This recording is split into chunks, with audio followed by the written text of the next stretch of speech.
What's happening, everyone? TomGorian here. Welcome to this, I wouldn't say special F124 video, but today I'm going to be showing you guys my wheel settings as far as F124. If you're struggling as far as what wheel settings to run, maybe this video can help you.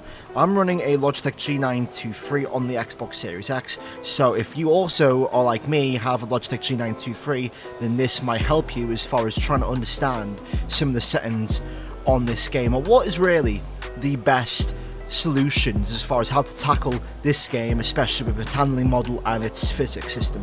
If you do enjoy this video, make sure to hit the like button, subscribe to the channel for more videos like this, helpful videos such as setups and other stuff like that, and subscribe to the channel for more F124 content. You might see other videos around talking about their preferred settings as far as Fanatec and Thrustmaster and Logitech, but these are just my personal preferences. If you want to copy me, then feel free to do so. However, feel free to also make some changes if you disagree or you don't like what you feel out there on the circuit. So, we're going to go in towards settings, and then we're going to go in towards control, vibration, and force feedback. This is where you can pretty much change your button layout, you can change your force feedback, and you can just make sure that everything is supposed to be working the way it's supposed to be working. As you can see, we have a default option for the Logitech G923, a option for the Xbox wireless controller, that's where I plug in my headset, and then my personal controller, and my personal force feedback settings for the G923. However, we're going to start off by going to generic settings, and as you can see, Logitech True Force Intensity. Now, this is only exclusive if you have a G923. So, what the True Force effects is, it's like a bit of a mini engine that you can feel when you're driving the car. Now, this can be caused, it's pretty much you feel it in the motor itself. It's not just the engine as far as the actual car itself, it's also the track bumps and certain stuff like that. To me, this is the heart and the soul of the Logitech force feedback for F124, so you want to be turning this on, because if you don't have it on, then I don't think there's any force feedback at all. To me, I'm running 105.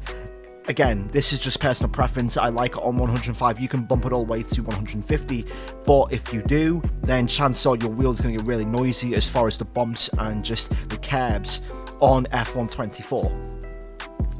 If we go to my personal settings, as you can see, these are all my controls. I do have the clutch pedal as my brake pedal, simply because I do not like the default clutch, the default brake system on the Logitech G923. I am running the default pedals.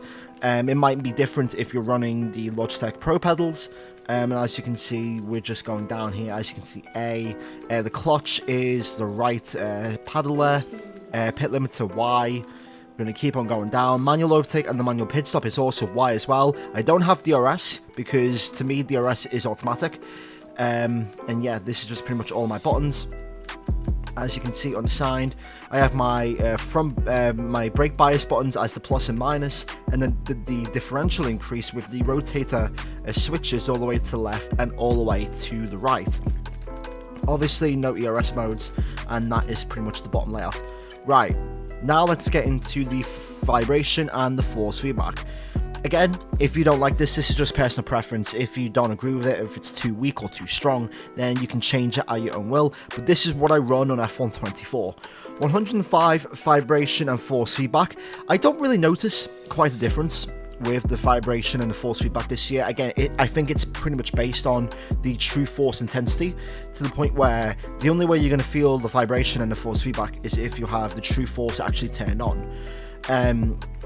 Usually, in the past, you would be running this around about 70 or 65 because of clipping.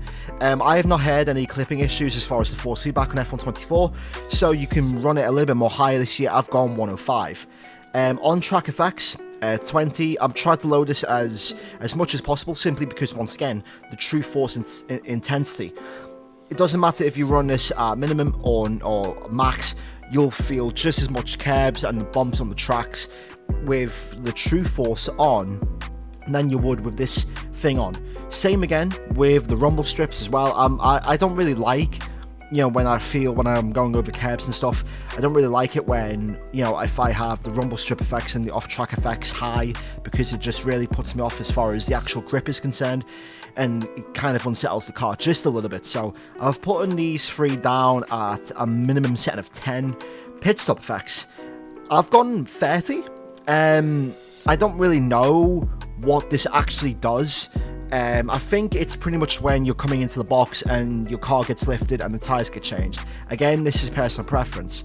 I might go all the way to 40 here. 40, 35, I'm not really sure. I still haven't made I haven't made my final decision, but if I have made any changes towards the force feedback, I'll put them down in the description or the comments below. The wheel damper, the strength of the tyre forces going through the racing wheel, I've gone 55. Usually, I went for a bit of a lighter wheel, especially on F123 last year. I went with, I think it was like 35. This year, I've gone 55. It's still a little bit light, but not as lighter as it was last year. Again, it all depends. Since I'm running a G923, it does depend on how much true force you have, as far as this wheel is concerned. Now, the biggest, most important thing of the vibration / force feedback, the maximum wheel rotation. In F124, it doesn't really scale correctly to the point where there's more. Before the patch, there was more oversteer, and now obviously with this patch, that came out, patch 1.33, there's now more understeer. I've went 425. So if you run 360, it's not going to feel right. It's not going to feel as immersive. It's not going to feel like full one-to-one scale. And I think that's the issue with F124, that the handling isn't one-to-one, kind of like how F123 was one-to-one last year. To me, anywhere between 400 and 440 degrees is pretty much the way to go as far as the wheel rotation.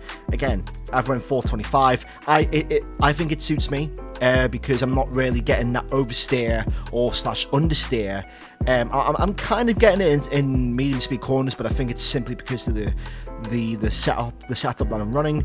But I've pretty much found that 425 is the way to go.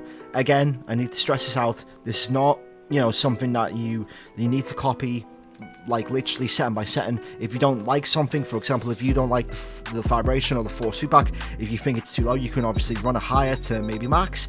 Maybe 150 or 140 or whatever. I like to run it at 105 because that's my personal preference.